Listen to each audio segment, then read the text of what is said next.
Hello and welcome to Juicy Scoop. Well, there's a story, a full investigation that BuzzFeed has been doing on Tony Robbins. I think the latest article that came out today, Wednesday, is the fifth installment of numerous women accusing him of sexual misconduct and really inappropriate practices at his seminars and whatnot. Tony Robbins, you've heard of him. He's this self help guru that really got his start, I want to say, late 80s, early 90s, with infomercials. And he would sell his CDs and cassette tapes on how to change your life. And he's this powerful big guy. He's like 6'7", and he's got this incredible deep voice. And I used to watch these infomercials over and over at night, like when I come home, like drunk or buzzed. I'd watch them over. I almost had them like memorized because there wasn't as many things to choose from. And his infomercials would say, 3 years ago, or however many years ago it was, I was a 19-year-old high school dropout living in a one-bedroom apartment in Venice doing dishes in my bathtub. And I always remember thinking, why do you have to do it in your bathtub? Like, how, if you have a bathtub, you must have a sink. And if you're one guy, how many fucking dishes do you have? But he also said he was really fat, too. So maybe he did have a lot of dishes. I don't know. But I was like, I knew I wanted to be a stand-up comic or an actress, something in this field, and I wasn't pursuing it. So I was like, I think I need Tony Robbins to fucking kick me in the ass. So I ordered all the tapes, and I would play the tapes in my Toyota Celica as I drove to like my parents' house after the 94 earthquake and picked up all the broken liquor bottles from their outside fridge that came over in the earthquake. And it was very depressing, and I was trying to like help them post earthquake, and I was helping them with real estate. I wasn't pursuing my dreams, and I just started stand up, and it was like these things that would say, just do one thing a day, even if it means making one phone call towards your goal. And I have to say, I didn't listen to them all, but it did kind of like get me on a path. So many years later, now about 27 or 8, I'm at the Playboy Mansion. I've mentioned before, I was at Bill Maher liked my friend. I hung out with Bill Maher again. Somebody that knew Bill Maher worked for Playboy Mansion, got me on the list. I was cute enough to be continued to invited back. This is actually the first similarities in my life. You know, I went to all these Playboy Mansion parties, and then one day they stopped. I went to a lot of Kardashian parties, and then one day they stopped. For the mansion parties, it was I'd get invited, and I could take a friend that was already approved, or I'd have to send a photo of a new friend that would have to be approved. You have to be pretty hot. And once I got with Peter, he did not care that I kept going, but we got invited to New Year's Eve, turning the year 2000.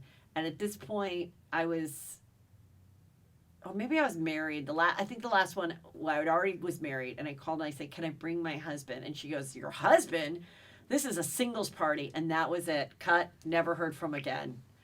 And Peter was like, oh, God, what a bummer, because he wanted to go, but he would have been fine with me just like taking a friend and, again, networking or getting great pictures or whatever, because it's never like I went in the grotto and made out with someone. I just ate my face off and wore a cute outfit and, you know, had the stories to tell. So I go there before I'm married to Peter, but I think I'm dating him. And he's there, and he's wearing pajamas and wearing like a cute little lingerie like dress. And I'm like, Tony, I listen, and he brings some over. He goes, listen to this girl. And I go, Tony, I was doing real estate. I was not pursuing my dream as a stand-up comic. I listened to your tapes, and now I'm writing on a television show. What show is it? And I think I said Lyricist Lounge on MTV. And, you know, the following Monday, a big package arrived at my office. So he did the research and found out where I was. And it was the latest series of inspirational CDs. And that was it. I never went to a seminar. I never had a desire to go to a seminar. These seminars that you do, you pay a lot of money. There's different levels of these things that you can do. It can be a 3-day, bigger one. It can be for people that can afford more. It can be a more intense, smaller one. He does one-on-one coaching for really rich people. Oprah's interviewed him. In the commercials that he did on infomercial. It was Pamela Anderson that was always on it, saying like I wasn't pursuing my dreams. Then I listened to the tape, and all of a sudden I was on a sitcom, being the handy girl, and then I was, this model. I mean, it was kind of interesting that he uses Pamela Anderson to be part of it, but it's all crazy. But first of all, I'm saying of all the people that have now been accused of sexual misconduct, I mean, this one is not surprising at all. Just the way he is, I'm just not surprised. Now, this is all allegedly people saying, BuzzFeed, Tony Robbins, don't come after me. I'm merely reporting on the BuzzFeed articles and what is in it. But I think the reason I've never wanted to go to these places is because I've had a little taste of it. And I went to, I was talking about I went to an all-girl Catholic high school. I think that this program has changed over the last 30 years. I know my daughter went and had a very nice experience. But there was a religious thing that seniors would go on called Kairos. So I know I'm talking to people, and I know you're going to be like, holy shit, I want a Kairos too. And the way they did it back then is you would go and it was in three different sessions over senior year. And they purposely split up friends so that you would make other friends. You couldn't go with your best girlfriends in the school. And, my class is like 120 people, so maybe 40 people are on each. And my friend and I, Tara, we were going to be in the last one. Well, Tara found out that one girl had a juicy story. Literally, we said juicy story, okay, about how she was dating some guy who was like a drug dealer. So Tara goes up to the girl and says, so I heard you had a real juicy story in Kairos, because certain people would then speak if they had a juicy story. If their dad died, somebody always had, and sometimes if they know that you had a kind of some tragedy, they'd ask you to go junior year so that then you could be a leader senior year, so that you could like speak your wisdom and tell the juicy stories. And teachers would speak, and sometimes teachers had a juicy story.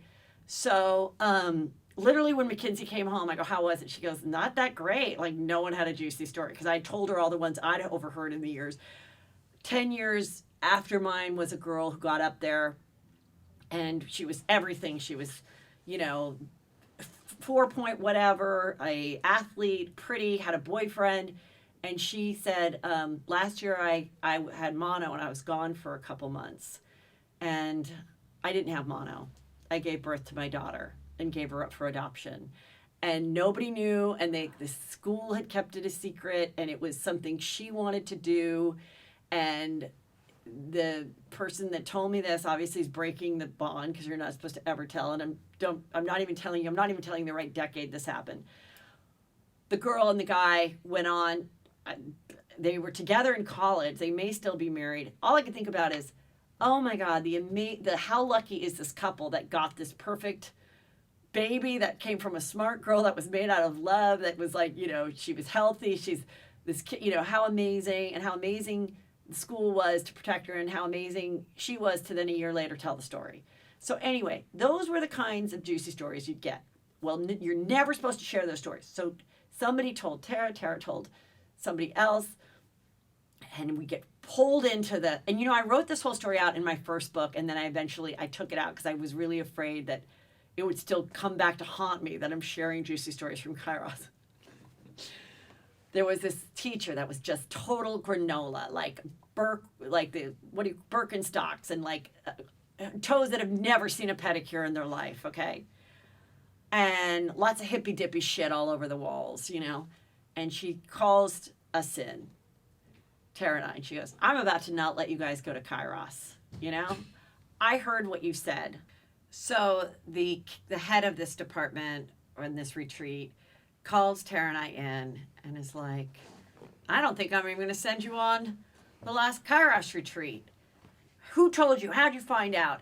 And I don't know who told Tara, but she kept the secret. But then, of course, she told me. I didn't even ask to know. So now I have knowledge of it. And she goes, you better not tell anybody else. This is not what it's about. People are very disturbed that their stories got out. And so we're like, okay, fine. So then we go. And what made the Kairos thing... Now, listen. I'm going to tell the secret of this thing called Kairos, okay? And I'm pretty sure most people might know. So if you're a girl under 17 and you're going to go on the Kairos retreat and you're listening to Juicy Scoop, may I suggest you not continuing to listen, okay? So now it's changed over the years. This is my experience. So maybe they don't even do this anymore. Whatever. So on this religious retreat, this is what happened. So we all went, we all ate junk food. And the other weird thing that I found out from my daughter they don't do anymore is they said, if anybody smokes, you can smoke. Smoke as much as you want. Not pot, but we could smoke cigarettes, which is so wrong. If I knew I was paying for a religious retreat and they were letting my kids smoke or vape, I'd be pissed. But this was the late 80s, so I didn't smoke. But some people were smoking.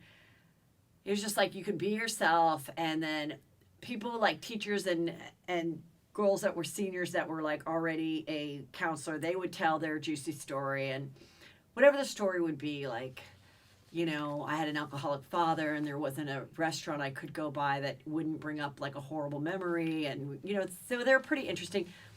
One story, one woman was married to a teacher that we knew. And she basically, her story was that her dad wasn't excited about her marrying him, which I thought was kind of weird because now we all know that your dad wasn't excited about you marrying the other male teacher that we know.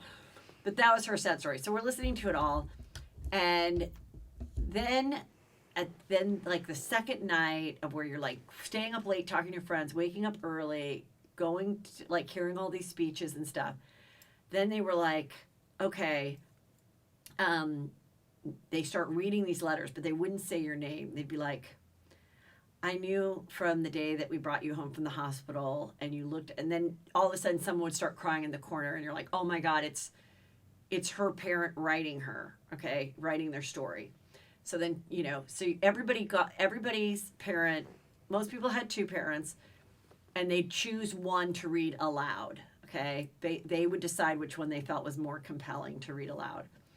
And then you'd go back to your room, and in your room was like a huge thing of letters from like your relatives, people close to you, but also the girls and the boys from the brother school that knew you, that had been on the retreat and knew that you were going, and they'd write really nice things like, enjoy it, you're a great person, or maybe it'd be a friend that you weren't friends with anymore that went on one that just was like, you know, I'm sorry that we're not friends. Like so you're up all night just reading amazing shit about yourself, okay?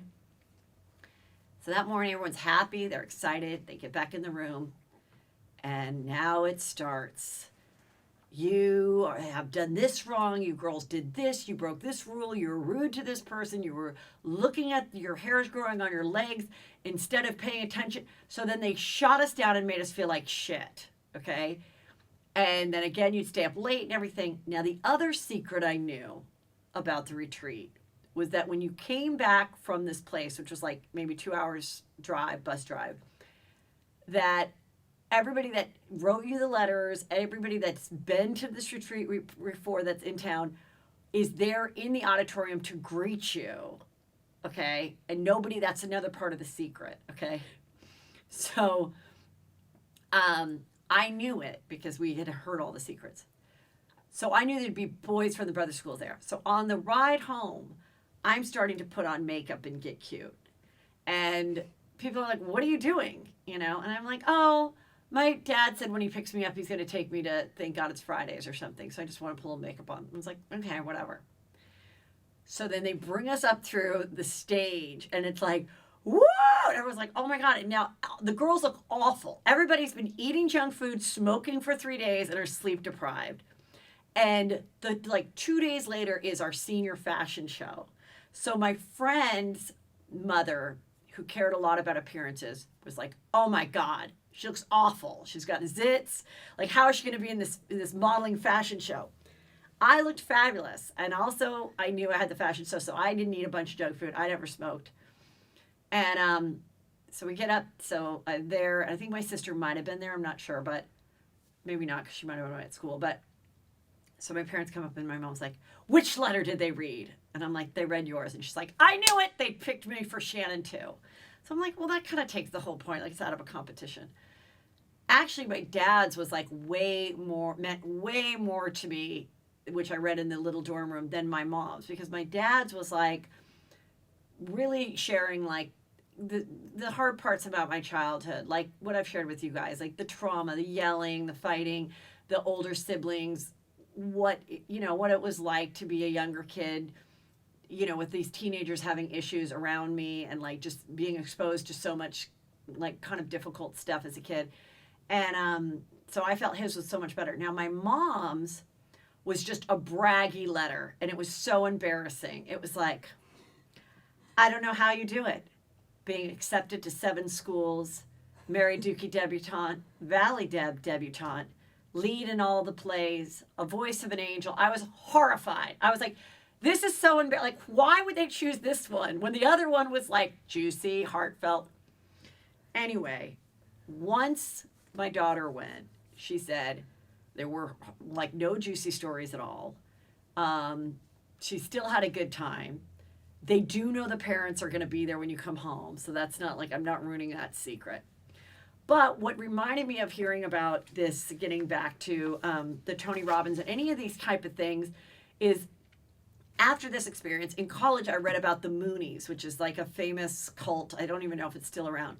But one thing they do is the sleep deprivation, the waking up at the crack of dawn, not letting you outside, not letting you have your fresh air, staying up late, bringing your spirits up, bringing you down to the point where you're just broken. And so these are some of the things that in the latest report that they're saying Tony Robbins is being accused of. Tony Robbins punishes his followers by making them drink an unidentified brown liquid designed to have lasting effects. So they said those who fail at his self-help task by calling them on stage, and then he would give them a gross shot of an unidentified brown liquid. His lawyers denied the mixture contained laxatives, but they're saying it did. So then Robin would place a L sticker on the audience members' foreheads, and then while their song Loser by Beck plays over the speakers, forces them to down the gross shot whose contents he does not disclose to them. That's one of the things people are saying he did.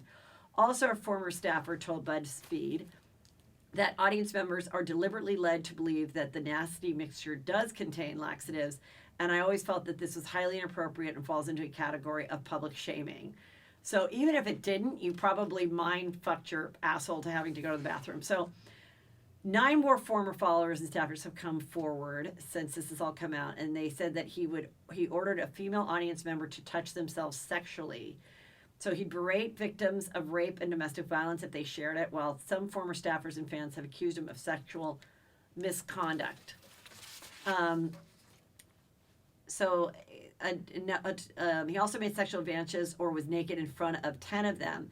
Now, his people are saying that, no, maybe he was partially not dressed while getting ready for something and an assistant's in there taking notes, but it was never on purpose. So they're denying that.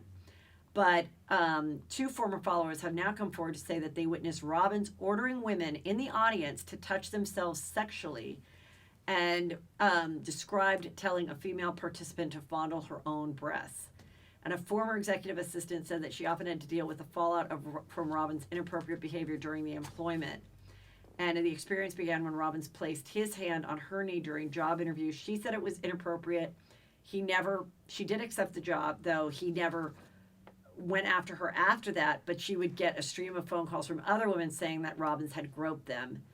Rarely had a day gone by when our team didn't get calls from women saying that Robbins had touched them inappropriately. 3 other women who have worked as an assistants said that he exposed themselves to them. A 4th said that he asked how she felt about nudity during an interview, and 2 former bodyguards told BuzzFeed News they were sent out to troll the audience for attractive women. Well, that's what rock stars do too, so he's basically like that. But his lawyer said he was never intentionally naked. I did say that. So I kind of asked about what was up with his love life, and this was interesting. So he was married to this woman, Becky Jenkins, from 1982 to 2001, but he's been married to his current wife, Sage, since 2001. So right when that marriage, well, maybe it was how the divorce probably took a while. In 2005, he sued the Vancouver Sun over an article that seemed to suggest that he had wooed and stolen away the wife of a BC businessman. He insisted he'd not begin dating the woman Bonnie, who has since become his wife, until after she was separated. So is Bonnie Sage must be his current wife's name. The Sun also suggested that he fooled around with a married woman contrary to moral teachings. The ex-husband who told the Sun that Bonnie met Tony at one of his self-help seminars in Hawaii. So I actually don't know if he has any kids. I don't think he has any kids, does he? I think he does. Robbins also had a female assistant work in his hotel room when he was naked or in the shower. One woman said that she was in his room one day in the hotel room when he dropped his towel in front of her and he expected her to take notes when he was in the shower. Well, how can you even hear someone? And it was very upsetting to her, and she fled the room crying. The site also claims that before he got married to his second wife, Robbins would send bodyguards into the audience at his self-help seminars to recruit women. I just said that. Okay, so what did you say? Did you have two kids? How old are they? Do you know? They're in their 20s or 30s. This is one of his children. Oh my God, it looks just like him. Yeah. His older son. So who knows what will go on with this? If anything, I would think that his numbers will go down and people going. But, last year we saw the tape of him berating a woman that talked about a Me Too story, that he was not sympathetic. And he also said something to effect that he thinks that it's going to keep men hiring women from working in their corporate world, all this Me Too stuff. So whether he's done this stuff or not, I don't think he has a real understanding to what it's like to be a woman. Obviously, he's not one, and he's a big 6'7" white man that's, done very well for himself and has had people worshiping him. So I think it would be hard for him to relate to anybody else but that. And, I'd love to hear if you guys have ever gone to a seminar. Maybe you loved it. Maybe it was life-changing. I mean, I admitted to some of the things that I listened to were inspiring to me. So I think, who knows where it stands now. I know that, I don't know, it'll be really interesting to see. The other video that came out that BuzzFeed did was from like 25 years ago. And it was him telling a story that was a very inappropriate, racist stories for today's standards, about, dealing with African Americans in one of his seminars. I don't even want to get into the story, but you can find it. But it was pretty shocking to watch, and it was only like 25 years ago, and but it just kind of showed like he's just very, I think, out of touch with how other people's struggles, So, but who knows what will happen with all of this? But I'm very curious to hear what will go on. Other sad news. The Meghan King Edmonds. We know her from Real Housewives of OC. She is married to Jim Edmonds. She is his third wife. They have a daughter that we saw them pregnant with on the show. Then she left the show, got pregnant with her twin boys, and I think it was Tamara's Tea or somebody broke a story. They played a voicemail of them claiming it was Meghan King Edmonds kind of warning this woman to not share her story of this supposed affair that didn't happen, is what the person was saying.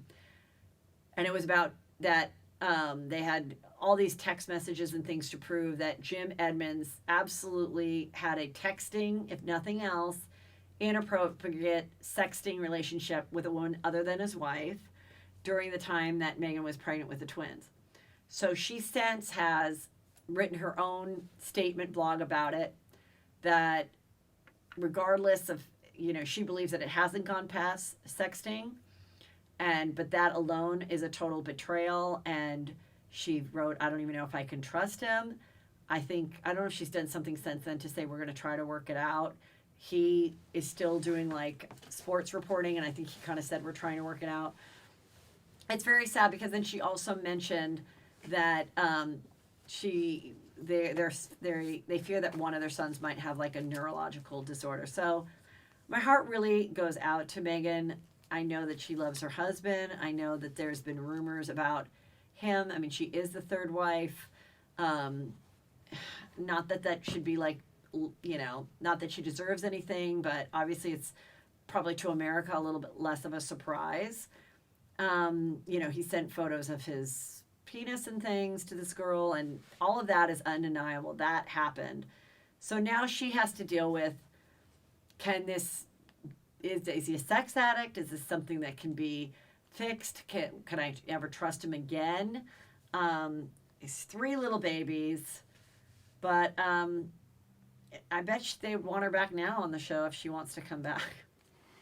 But I think that would be a lot to have 3 small children like that and then try to be going to like cocktail parties and everything. But, you know, it's just sad. There's just nothing, it's just, I don't know. I just felt really, really bad. I've met Meghan. I've hung out with them a few times. And she's just someone that just loves being a wife, a stepmother, and a mother. And so it's just really sad to have read her thing. Here's some other sad news. Chuy Bravo, the little person on Chelsea lately, has filed for bankruptcy. We never knew how old he was, and he's 62. Honestly, I thought he was older than that. I thought he had hit 60 when we were on the show, but I guess he hadn't. He filed for bankruptcy in the state of California in July 2018. And they mentioned me in it a little bit, but it said in the bankruptcy, Chuy claimed that he was unable to pay his rent. And anyway, I just want to say I really feel badly for him. This has nothing to do. I don't know why he has no savings and no 401k, because when I was at E, there was many great programs where you could put money away and save your money. Now, he could have done that and he could have spent it all. I mean, I knew that he wasn't going to have like a plethora of jobs after the show ended. But people would ask me about him, and I'm like, well, he lives in a nice apartment, but I don't think he's like living beyond his means. But I do think some people came and tried to kind of take advantage of him. He had this taco shop that we all thought was a horrible idea. It was like down in like, I don't know, sort of downtown Santa Monica area. And I'm like, that's not where this taco place should be. It should be like in the valley where women would be sort of excited to meet Chuy. But I think once the show ended, you know, no one really cares about you once you're off TV that much, unfortunately. So you got to have something else going. So Chuy has a new podcast. No, just kidding. Anyway, hopefully now he has some good financial people helping him. I don't think this has anything to do with E or Chelsea or anybody. I think he had bad financial advice, and I don't think that, you know, he knew how to handle it very well. So it's too bad, but it happens, people. So hopefully something, I don't know, maybe he could do something else. Oh, someone got him to do an acting school. That was a real mistake. I mean, he's not a big actor, but anyway, I wish him well. You know, some people just don't prepare for a rainy day. I certainly do. Okay, there's more on the Dominican Republic, things that are going on there. And I got a girl who wrote me, a Juicy Scooper fan, who's from the Dominican Republic. And she wrote me a stern written email about how she was very upset that I was talking about what's going on in the Dominican Republic. And that she gave me stats on how many other people die in other places, all the different things they die from, that there's no correlation. And to that Juicy Scooper, I'm sorry, but this is what's going on, and I'm not going to not talk about it. And yes, 7 people have now died, or 8, and there's thousands of others that go and have not died. But that does not take away from the fact that 7 people have died, and nobody can really explain it. So this is the latest thing that happened. Like I said, I think a couple more people have died, but this is a group of Oklahoma teens' senior trip was ruined when they all fell sick on a mysterious illness. They flew on June 8th to Hard Rock Hotel and Casino in Punta Cana, which is one of the places where at least 2 Americans have died and others have fallen ill. We just don't know what's happening. Is it the water? Is it the ice? Is it the food? Is it the food handling? Is it the pesticides? For the first day, the teens enjoyed themselves by the beach, but then they went to the resort's Japanese restaurant, and one said, I woke up and my stomach was cramping and I was sweating. It's unclear whether the group's illnesses are linked to the fatal cases recently reported. So, I mean, then we go through some of the other people that I did on the other podcast last week. So, I don't know. I know that a Juicy Scooper wrote me that her brother had planned a big trip in January there, and actually it got canceled via the travel agent. The travel agents are not wanting to send any of their clients there, I guess because somehow they don't want to be responsible if something goes wrong, but maybe even legally, since they're the ones booking the trip, they don't want to be somehow tied into a lawsuit if something happens. So now that the FBI is involved, I think that you can still go there and you can still have a great time and come back alive. But I do think I would probably hold off until this is somewhat figured out. I'm going away. I don't know if I'll make it back alive, but I'm not canceling my trips, but I'm not going there. But I'm just saying it's a hard thing to decide what to do. Well, now let's just get into some recaps of some TV shows, okay? Real Housewives of Beverly Hills. Well, they're in Provence, and Erica Jane woke up with a wicked migraine, and she really didn't enjoy herself the night before, and she's very dismissive of the group. But Kyle had worked out a fabulous wine tasting via a helicopter. So they all get on the helicopter, and she used to be scared of helicopter rides. We saw it all on the previous shows, but she's gotten over it. Now that she's been flying on small planes all around the world, since then she seems to love it. So they take the helicopter to France, and they're drinking lots of rosé. And then there's a couple snarky remarks about how this rosé is better than Lisa Vanderpump's rosé. And they get pretty wasted, except for Erica Jane, who has a migraine. And they all start doing impersonations of each other, which is pretty fun. And then they come back, and Kyle is lit. So they sit down for dinner. And Kyle and Teddy are sitting next to each other. They're both drunk, and they both reveal that they have so much in common because they were kind of raised by, like, unconventional parents.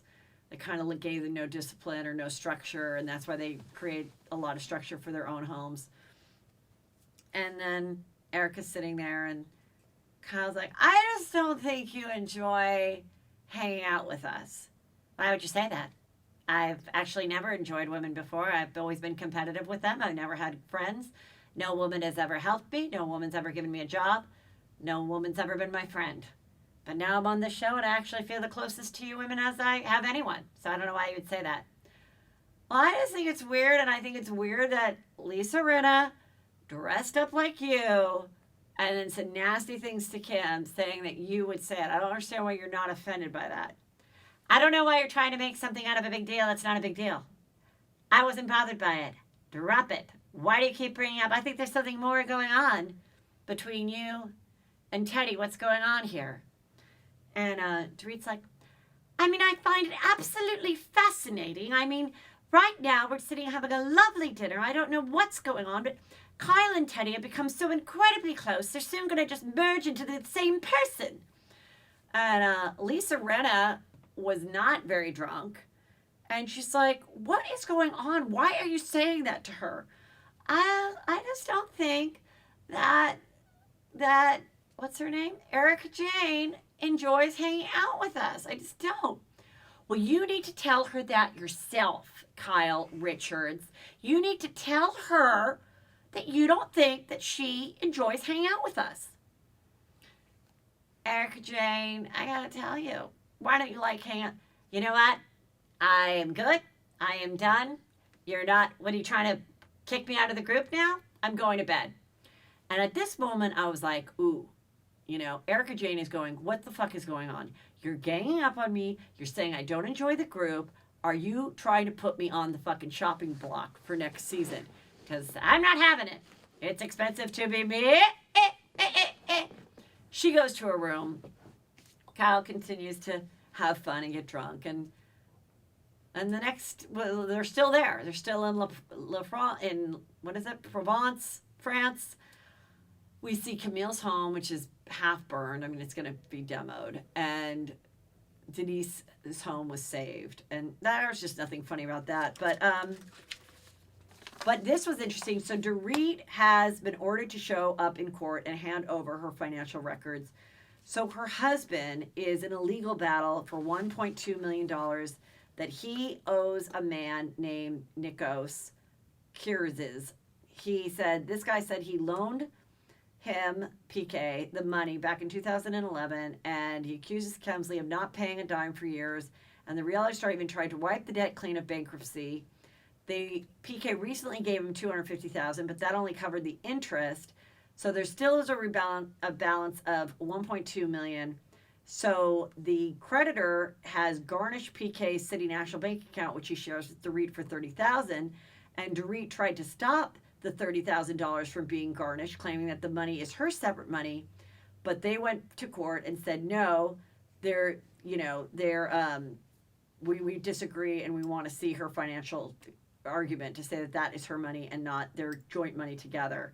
So they argue that under California law, any of Dorit's money is PK's money because they are married, and the judge set the hearing, and Dorit and PK will appear this month. Now, there is a chance that she will be able to prove that, no, that is my separate money, and just because we're married, Beverly Beach is just mine, PK's no part of it. I don't know. It'll be interesting to see, but she's going to have to show up to court and do that. And some people are kind of excited because they'll see how deep her financial records go. I don't know if we'll know her actual salary from Housewives or not. Guys, I'm getting really excited for New York City. I'll be there Friday, July 26th at the New York City Winery. I've got so many fun people that are coming that are going to be maybe part of the show a little bit, sitting next to you, enjoying themselves. It's going to be a star-studded event. I'm going to be doing all my characters, all my greatest stand-up moments, new stand-up moments. You have to come. It will sell out. VIP options for all my shows are available. That's where you get to meet me after. And especially when I have one show like this, it's really like a whole nother experience and another show. That's at City Winery, July 26th. Then I will be at the Irvine Improv. The 16th and the 17th is stand-up. On the 17th, we are excited to announce I will be filming my next stand-up special. And what is really amazing about this is that we are, thanks to Patreon and the Patreon members, we are financing this special ourselves because I was not going to wait for some executive to tell me that I deserved a special or not. I know I do. I know I can bring joy to the world. I want you guys to see it, and I want you guys to be a part of it. So if you're going to see my stand-up and you want to be part of the taping, then you want to go to either one of those shows on August 17th. Love to have you there. And then on the 18th is a live Juicy Scoop. That's all at the Irvine Improv, August 16th through the 18th. Other cities I'm coming to right after that are Tempe, Thousand Oaks, Portland, Atlanta, Nashville, Chicago, Boston, DC. All of these tickets are available at heathermcdonald.net. Get your tickets now. Plan your trips, your vacations, your bachelorette parties around it, whatever, anniversary, because it is an experience, and I don't know when after this round I will be coming back and touring. So you really should come now so that you can say at one time you saw the amazing Heather McDonald experience. I'm very excited to share with you an interview I did. This is Monique from The Real Housewives of Potomac. This is a show I've kind of watched on and off, but I've gotten really into this season. There's some real juicy stuff that's going on that she gets right into. And whether you watch the show or not, I think you'll find her and the story that we discuss quite fascinating. So here we go with Monique from Potomac.